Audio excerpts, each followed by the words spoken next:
ಅಹಂಕಾರಿ ಚಿರತೆಗೆ ಸಿಕ್ಕ ಪಾಠ ನೀತಿಕಥೆ. ಒಂದು ಕಾಡಿನಲ್ಲಿ ತುಂಬಾ ಪ್ರಾಣಿಗಳಿದ್ದವು. ಆ ಕಾಡಿನಲ್ಲಿ ಒಂದು ಚಿರತೆ ಇತ್ತು. ಅದು ತುಂಬಾ ವೇಗವಾಗಿ ಓಡುತ್ತಿತ್ತು. ಆದರೆ ಅದಕ್ಕೆ ಹೆಚ್ಚು ವೇಗ ಇದ್ದುದರಿಂದ ಅದು ಅಹಂಕಾರಿ ಆಗಿತ್ತು. ಯಾವ ಪ್ರಾಣಿಯನ್ನು ಕಂಡರೂ ನನ್ನಷ್ಟು ವೇಗ ಯಾರಿಗೂ ಇಲ್ಲ, ನಾನು ಎಲ್ಲರಲ್ಲಿ ಉತ್ತಮ ಎಂದು ಹೆಮ್ಮೆ ಪಡುತ್ತಿತ್ತು. ಕೋತಿ, ಜಿಂಕೆ, ಮೊಲ, ಕರಡಿ ಎಲ್ಲಾ ಪ್ರಾಣಿಗಳಿಗೆ ಚಿರತೆಯ ಅಹಂಕಾರ ನೋಡಿ ಬೇಸರವಾಗುತ್ತಿತ್ತು. ಆದರೆ ಭಯದಿಂದ ಯಾರೂ ಏನೂ ಹೇಳುತ್ತಿರಲಿಲ್ಲ. ಒಂದು ದಿನ ಚಿರತೆ ಹೊಳೆಗೆ ನೀರು ಕುಡಿಯಲು ಬಂದಾಗ ಅಲ್ಲಿ ಕರಡಿ ಮತ್ತು ಅದರ ಕುಟುಂಬ ನಿಂತಿತ್ತು. ಚಿರತೆ ಅವರಿಗೆ ನಗುತ್ತಾ ಹೇಳಿತು, ಅಯ್ಯೋ, ನೀವು ಎಷ್ಟು ನಿಧಾನವಾಗಿ ನಡೆಯುತ್ತೀರಾ? ನಿಮ್ಮ ದೊಡ್ಡ ದೇಹಕ್ಕೆ ಇದು ಸರಿಯಾಗಿಲ್ಲ. ನನ್ನನ್ನು ನೋಡಿ ಎಷ್ಟು ವೇಗ. ಕರಡಿ ಶಾಂತವಾಗಿ ಉತ್ತರಿಸಿತು, ವೇಗ ಮಾತ್ರ ಮುಖ್ಯವಲ್ಲ ಸ್ನೇಹಿತ. ಜ್ಞಾನ, ಸಹನೆ ಮತ್ತು ತಂಡದ ಸಹಕಾರವೂ ಮುಖ್ಯ. ಆದರೆ ಚಿರತೆ ಅದನ್ನು ಹಾಸ್ಯ ಮಾಡಿತು ಮತ್ತು ಅಲ್ಲಿಂದ ಹೊರಟಿತು. ಒಂದು ದಿನ ಕಾಡಿನ ಸಭೆ ಏರ್ಪಡಿಸಲಾಗಿತ್ತು. ಆ ಚರ್ಚೆಯಲ್ಲಿ ಚಿರತೆಯ ವರ್ತನೆ ಬಗ್ಗೆ ಮತ್ತು ದಿನದಿಂದ ದಿನಕ್ಕೆ ಚಿರತೆಯ ವರ್ತನೆಯಿಂದ ಎಲ್ಲರಿಗೂ ಕಿರಿಕಿರಿಯ ಬಗ್ಗೆ ಚರ್ಚೆ ನಡೆದಿತ್ತು. ಕೊನೆಗೆ ಕಾಡಿನ ಎಲ್ಲಾ ಪ್ರಾಣಿಗಳು ಸಭೆ ನಡೆಸಲು ತೀರ್ಮಾನಿಸಿದರು.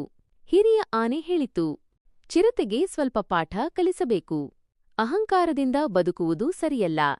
ಆದರೆ ಪ್ರಶ್ನೆ ಏನೆಂದರೆ, ಪಾಠ ಕಲಿಸುವುದು ಹೇಗೆ? ಮೊಲ ಕೇಳಿತು, ಅವನು ನಮಗಿಂತ ಬೇಗ ಓಡುತ್ತಾನೆ. ಸ್ಪರ್ಧೆ ಮಾಡಿದರೆ ನಾವು ಸೋಲುತ್ತೇವೆ. ಕರಡಿ ಯೋಚಿಸಿ ಹೇಳಿತು, ವೇಗವಲ್ಲ, ಬುದ್ಧಿ ದೊಡ್ಡದು. ಅದನ್ನು ಬಳಸೋಣ. ಎಲ್ಲರೂ ಕರಡಿಯ ಕಡೆಗೆ ಕುತೂಹಲದಿಂದ ನೋಡಿದರು. ಸವಾಲನ್ನು ಸಿದ್ಧಪಡಿಸಿಕೊಂಡು ಕರಡಿ ಚಿರತೆ ಬಳಿ ಹೋಯಿತು. ಮರುದಿನ ಕರಡಿ ಚಿರತೆಯ ಬಳಿ ಹೋಗಿ ಹೇಳಿತು, ಚಿರತೆ, ನೀನು ತುಂಬಾ ವೇಗವಾಗಿ ಓಡುವ ಪ್ರಾಣಿ, ಅದರಲ್ಲಿ ಸಂಶಯವಿಲ್ಲ. ಆದರೆ ನನ್ನೊಡನೆ ಒಂದು ಸಣ್ಣ ಸ್ಪರ್ಧೆಗೆ ಬರ್ತೀಯಾ? ಚಿರತೆ ಹೆಮ್ಮೆಯಿಂದ ಹೇಳಿತು, ಸ್ಪರ್ಧೆ? ನಿನ್ನ ಜೊತೆನಾ? ಸರಿ ಹೇಳು. ಕರಡಿ ಹೇಳಿತು, ಸಂಜೆ ಸೂರ್ಯಾಸ್ತದವರೆಗೆ ನಮ್ಮ ಕಾಡಿನ 10 ಮಣ್ಣಿನ ಕುಂಡಗಳನ್ನು ಹತ್ತಿರದ ಗದ್ದೆಗೆ ತಂದುಕೊಡಬೇಕು. ಕುಂಡಗಳು ಒಡೆಯದೇ ಇರಬೇಕು. ಯಾರು ಹೆಚ್ಚು ಹಾಗೂ ಸುರಕ್ಷಿತವಾಗಿ ಕುಂಡಗಳನ್ನು ತರುತ್ತಾರೋ ಅವರು ಗೆದ್ದವರು. ಚಿರತೆ ನಕ್ಕಿತು, ಇದು ಎಷ್ಟು ಸುಲಭ, ನಾನು 5 ನಿಮಿಷದಲ್ಲಿ ಮುಗಿಸಿಬಿಡುತ್ತೇನೆ ಎಂದಿತು. ಸವಾಲು ಆರಂಭವಾಯಿತು. ಕರಡಿ ತನ್ನ ಕುಟುಂಬದೊಂದಿಗೆ ನಿಧಾನವಾಗಿ ಜಾಗ್ರತೆಯಿಂದ ಒಂದೊಂದು ಕುಂಡವನ್ನು ತುಂಬಾ ಎಚ್ಚರಿಕೆಯಿಂದ ತೆಗೆದುಕೊಂಡು ಹೋಗತೊಡಗಿತು. ಚಿರತೆ ಜೋರಾಗಿ ಓಡಿತು. ಆದರೆ ಕುಂಡಗಳು ಭಾರವಾಗಿದ್ದರಿಂದ ಒಂದು ಬಿತ್ತು ಒಡೆದು ಹೋಯಿತು. ಇನ್ನೊಂದು ತೂರಿತು. ಮೂರನೆದು ಹೋಗುವಾಗ ಅಪ್ಪಳಿಸಿ ಒಡೆದು ಹೋಯಿತು. ಚಿರತೆಗೆ ಕೋಪ ಬಂತು. ಅಯ್ಯೋ, ಇದು ನನಗೆ ಸರಿಯಾಗಿಲ್ಲ.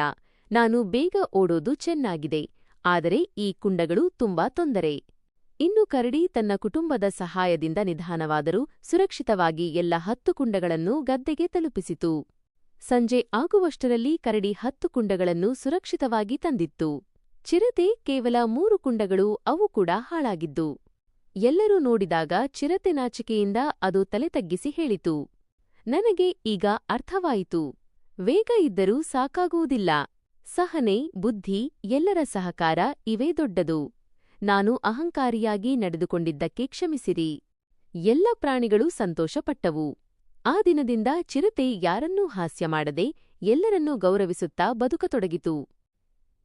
ನೀತಿ: ಅಹಂಕಾರವು ಮನುಷ್ಯರನ್ನು ಮತ್ತು ಪ್ರಾಣಿಗಳ ಪತನಕ್ಕೆ ಕಾರಣವಾಗುತ್ತದೆ. ನಿಜವಾದ ಶಕ್ತಿ ಇರುವುದು ಬುದ್ಧಿವಂತಿಕೆ, ಸಹನೆ ಮತ್ತು ಸಹಕಾರ ಮನೋಭಾವದಲ್ಲಿ.